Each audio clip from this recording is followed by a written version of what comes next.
Howdy everyone, it's your buddy BP, and I'm here to show off this really cool match of Mayhem I had the other night. Complete total domination. No one else went positive except for me.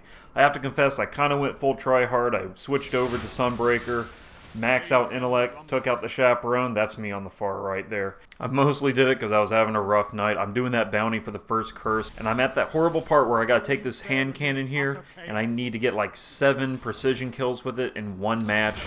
And it's really hard to do because it's kind of a crummy hand cannon. Maybe next week when the patch hits, I'll be able to pick it up because I'll have better accuracy by then. But yeah, there's a whole slew of other changes coming next week. And I'm actually here to talk to you a little bit about the ones that are coming to Titans. Titans are getting a pretty major overhaul in the new patch, and it's worth talking about. First off, across all subclasses, 2 very important changes. One, the catapult lift jump is going to have faster velocity by about 5%, I believe, and melees are now going to have extended range by about 12.5%. Hell yes, Titans have quite possibly some of the worst melees for PvP in Destiny. They just have no range. It's so sad, especially when compared to Warlocks, which can pretty much just pimp slap you from across the room. It's pretty sad. Maybe now you'll be able to get away with actually speccing for strength on a Titan.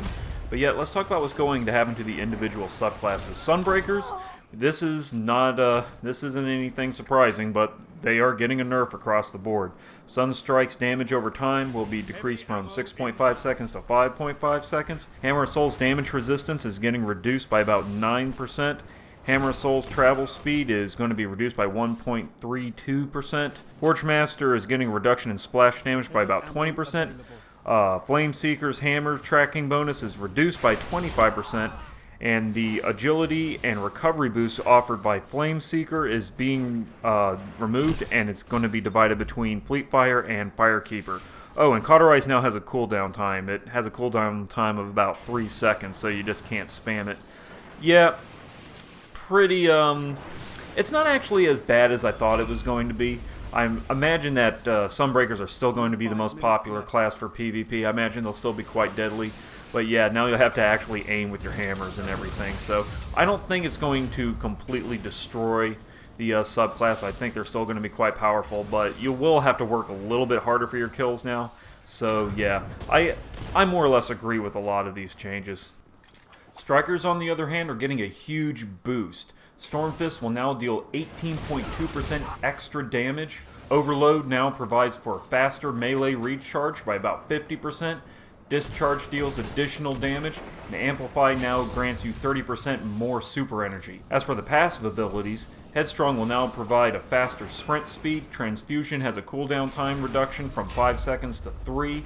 Unstoppable will provide you with an additional point of armor, making it 2 points of armor for Unstoppable. Unstoppable will also provide an additional 25% damage resistance. Oh, and get this, they fixed Juggernaut finally. Took them like a year, but they finally got around to it. So now it has 14.3% more shield health, and it works while airborne. The thing about Juggernaut is that it was kind of useless because as soon as your feet stopped hitting the ground, it went away. And it didn't provide that much of a shield bonus anyway. So I'm curious to see if this is going to improve it. In fact, the Peregrine Greaves are going to be re-released next week, and I wonder if they changed the perk on it so it provides some sort of boost to Juggernaut. It should be really cool to see. So yeah, definitely consider trying out Striker when the new patch hits. It might become your new favorite PvP class.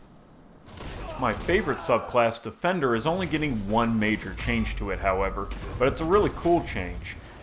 After the new patch, whenever you activate Ward of Dawn, your grenade and melee abilities will instantly recharge. This is a really cool change because next week they're re-releasing the Armamentarium, which grants you double grenades. So being able to get double grenades back the moment you activate your super, every time you activate your super, pretty cool deal.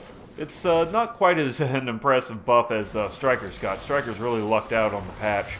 But hey, it's still a welcome change, so I'm definitely not going to complain. And that just about does it for this video. I just wanted to talk a little bit about the changes that are coming to Titans. It's a little sad that they're nerfing the Sunbreaker, but we expected that.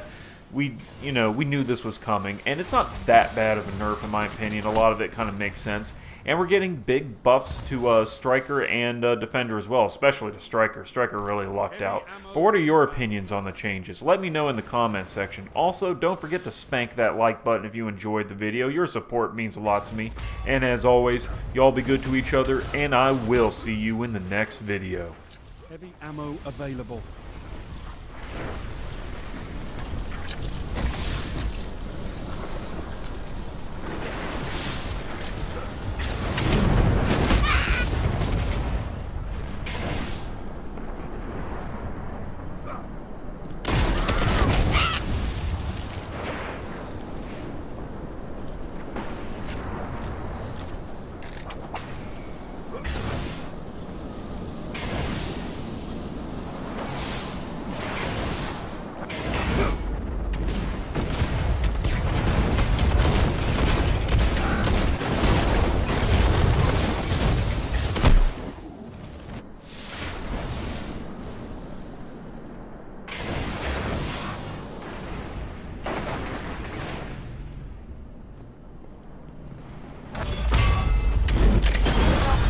Victory imminent.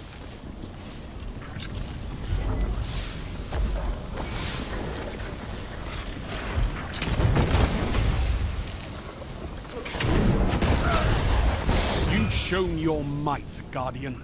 Well fought.